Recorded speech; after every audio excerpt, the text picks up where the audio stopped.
Assalamualaikum warahmatullahi taala wabarakatuh dan salam sejahtera. Bertemu lagi kita bersama saya Cikgu Zul, Cikgu sejarah Anda.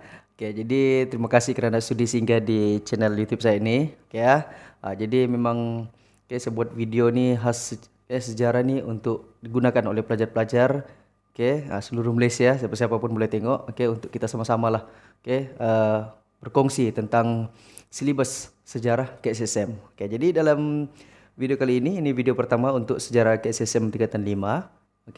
Jadi kita lebih baik kita tengok dulu. Apa yang kita akan belajar dalam sejarah tingkatan 5 ni.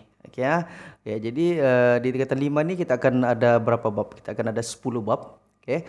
Kita dimulakan dengan tajuk tentang kedaulatan negara. Dan belajar tentang perlembagaan persekutuan. Apa itu perlembagaan persekutuan? Dan raja berperlembagaan, demokrasi berparlimen. Itu bab 3. Dan bab 4, sistem persekutuan. Macam mana kita punya sistem pentadbiran negara kita ni. And then bab 5 ni apa ni? Pembentukan Malaysia. Bagaimana boleh terbentuknya Malaysia daripada Sabah, Sarawak, dan juga Persekutuan Tanah Melayu. Jadilah Malaysia. And then bab 6, cabaran selepas pembentukan Malaysia. Apa yang berlaku selepas Malaysia dibentuk? Apa yang jadi dengan negara kita? And then membina kesejahteraan negara. Apa yang pemimpin negara buat untuk memajukan kesejahteraan negara kita. Dan bab 8, membina kemakmuran negara. Bab 9, dasar luar negara, dasar luar Malaysia.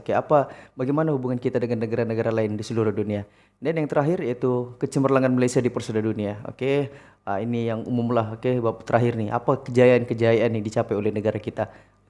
Yang latest, terbaru. Jadi bab 10 ni, dia mungkin silibusnya based in 2000 berapa nih? 2017 lah, 18 itu kan. Sekarang sudah 2020 kan.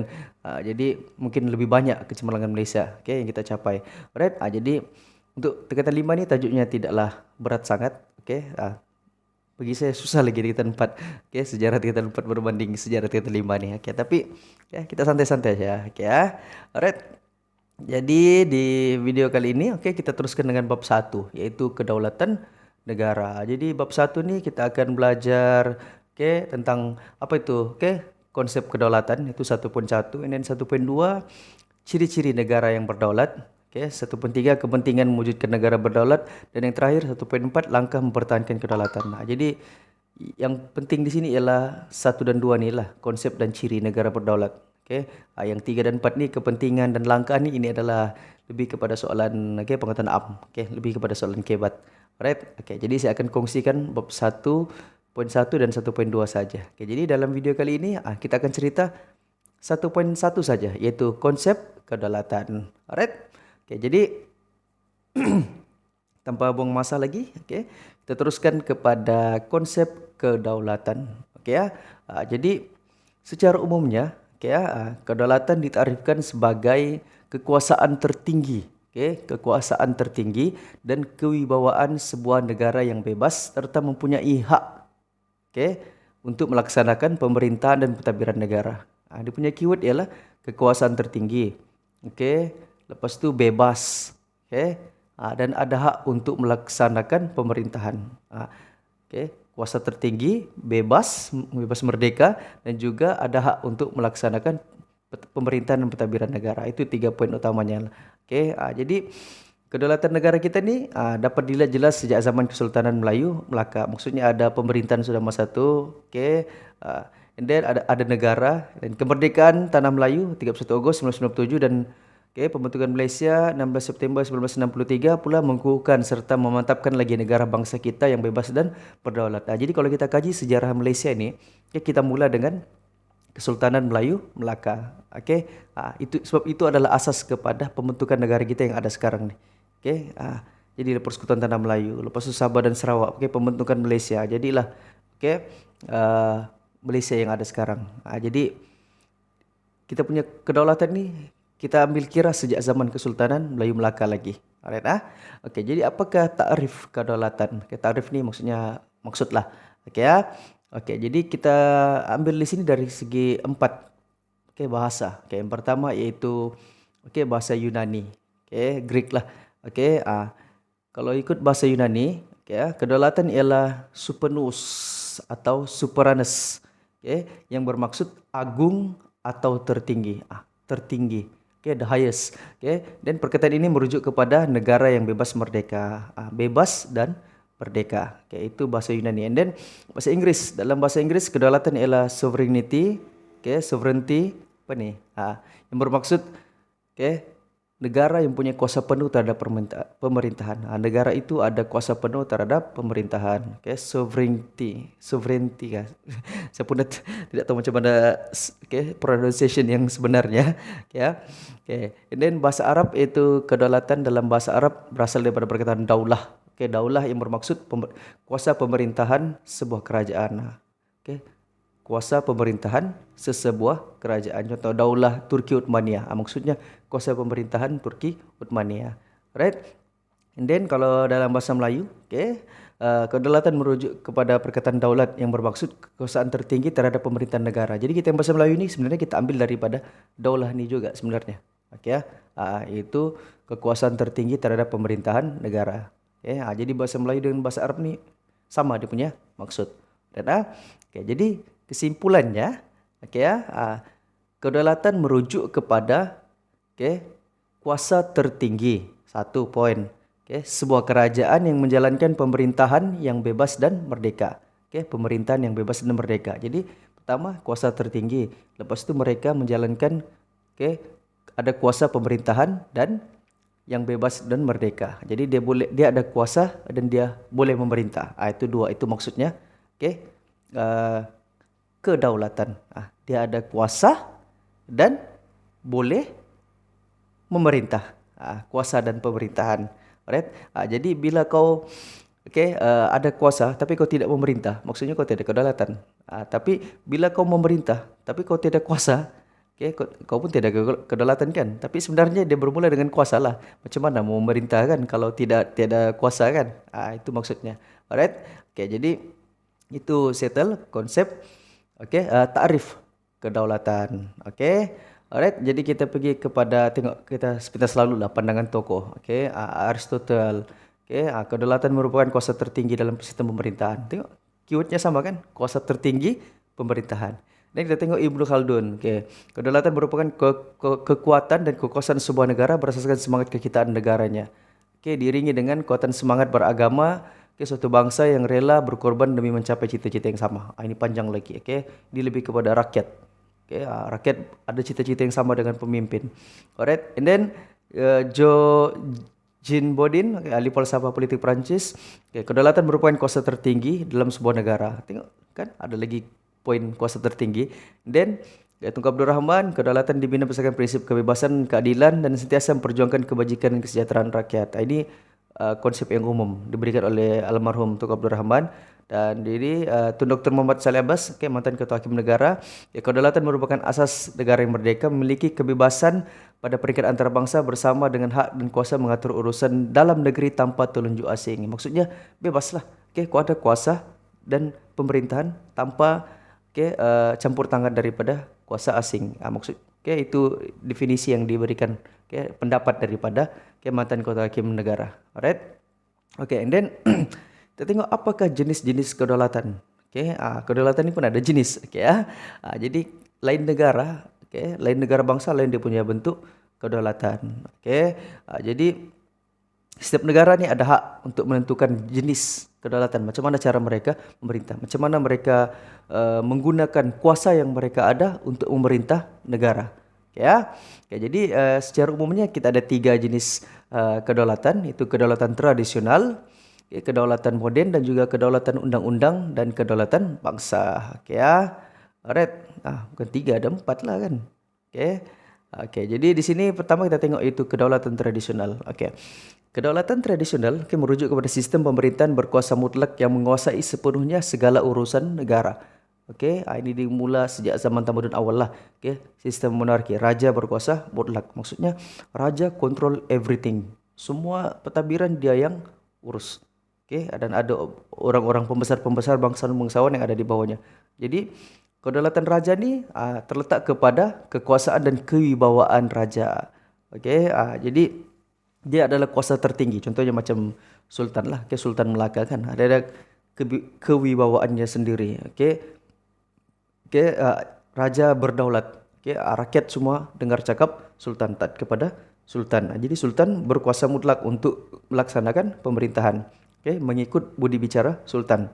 Okay, tiada orang yang boleh arah-arah sultan. Okay, ya.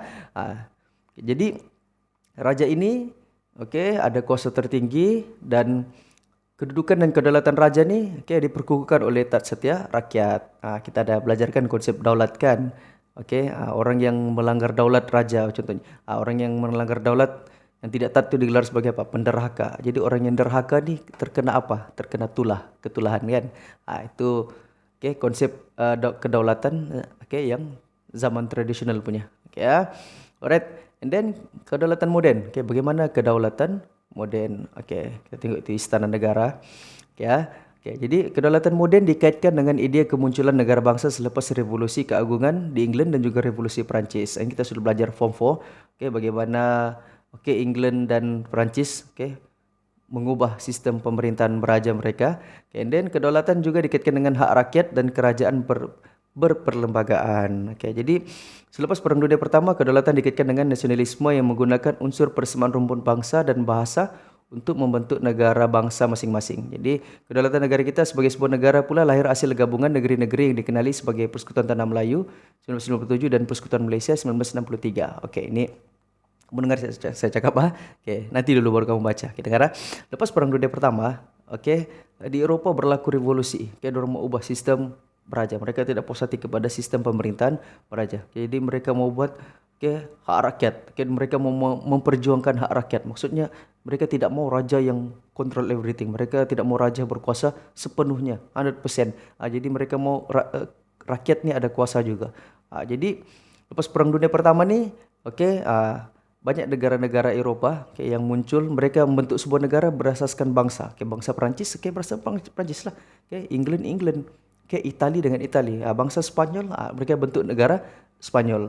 Jadi mereka menggunakan unsur persamaan rumpun bangsa dan juga bahasa untuk membentuk sebuah negara. Itu mereka di sanalah. Yang orang bangsa Italia kan.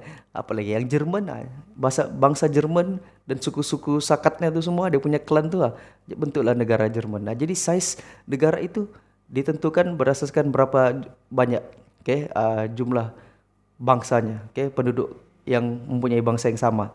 Jadi kalau kita pula berbeza. Kalau kita bentuk negara ni bukan sebab ini negeri Melayu, Melayu sama-sama Melayu. Ini Cina, bentuk negeri Cina semua. Tidak. Kita ni dibentuk berdasarkan gabungan daripada negeri-negeri yang ada di Persekutuan Tanah Melayu, Semenanjung dan juga negara Sabah dan juga Sarawak. Kita bergabung bukan kerana bangsa.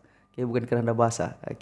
Tapi hasil daripada kerjasama pemimpin-pemimpin terdahulu yang bersetuju untuk membentuk sebuah negara yang bernama Malaysia. Itu kedaulatan moden. Jadi kita Malaysia ni negara yang berdaulat. Kita ada raja tapi kita ada perlembagaan. Itu nanti kita bincang kemudian. Cukup kamu tahu dulu ni apa tu kedaulatan moden. Dan kedaulatan undang-undang. Kedaulatan undang-undang ni pula bermaksud kerajaan dan rakyat terikat oleh undang-undang yang perlu dipatuhi. Jadi undang-undang ni tinggi darjatnya. Tinggi darjatnya. Lebih tinggi daripada siapapun yang ada di manusia-manusia yang ada di suatu negara tu. Jadi tidak kira lah dia pemimpin ke, dia rakyat biasa ke, tua ke muda, semuanya wajib taat kepada undang-undang, terikat dengan undang-undang. Kita tidak boleh buat sesuka hati. Itu dimaksudkan sebagai kedaulatan undang-undang. Kita belajarkan dalam rukun negara kan yang keempat, kedaulatan undang-undang. Jadi apa gunanya undang-undang ni? Kenapa kita perlu mempertabatkan undang-undang ni? Mendaulatkan undang-undang. Dengan adanya undang-undang ni lah, keharmonian, keamanan kita dapat dijaga. Jadi semua orang bertindak mengikut lunas undang-undang. Tidak orang boleh buat sesuka hati. Benar atau salah, ikut undang-undang. And then kedaulatan antara bangsa. Kedaulatan antara bangsa ni merujuk kepada pengiktirafan Pertubuhan Bangsa-Bangsa Bersatu PBB ataupun UN United Nation terhadap sebuah negara yang tidak boleh dicabuli oleh negara lain. Maksudnya kalau negara kita diiktiraf oleh PBB, oh negara ini merdeka. Jadi tiada negara lain yang boleh campur tangan, tidak boleh menyerang menjajah negara-negara tersebut. Yang sudah diiktiraf oleh PBB sebagai sebuah negara yang merdeka dan berdaulat. Jadi Deklarasi Hubungan Persahabatan PBB 1970 mengesahkan prinsip persamaan kedaulatan dari segi undang-undang antarabangsa. Keanggotaan negara kita dalam PBB membuktikan bahwa dunia mengiktiraf negara kita sebagai sebuah negara yang bebas, merdeka dan berdaulat. Jadi kita ini adalah anggota PBB. Jadi kita ini diiktiraf oleh PBB sebagai sebuah negara yang bebas, merdeka dan berdaulat. Bila kita diiktiraf sebagai merdeka dan berdaulat sejak merdeka lah 1997, Tanah Melayu dan juga pembentukan Malaysia 1963. Kita tengok gambar ni Dr. Ismail Abdul Rahman dan juga Ismail Ali dan Tunku Jaafar sedang mendengar ucapan pembukaan Perhimpunan Agung PBB ke-12 waktu Persekutuan Tanah Melayu diterima sebagai anggota ke-82 Badan Dunia itu pada 17 September 1957. Jadi lebih kurang berapa? 2 minggu lebih lah selepas 31 Ogos tu kan. Kesimpulannya, setiap negara yang berdaulat, yang merdeka dan berdaulat, mereka mempunyai hak, kekuasaan sepenuhnya. Mereka ada hak 100%, untuk mentadbir negara mereka. Dan negara lain tiada hak untuk campur tangan. Contoh kita Malaysia kan, kita mau buat sistem pilihan raya begini begitu. Suka hati kita lah mau buat macam mana. Negara lain tiada hak untuk campur tangan. Even negara tu besar ke kuat ke macam mana, mereka tiada hak untuk campur tangan. Dorang tiada hak untuk even bercakap, menegur, bagaimana sistem pentadbiran negara kita. Sebab kita adalah negara yang berdaulat. Jadi secara rumusannya, kedaulatan ada 4 jenis.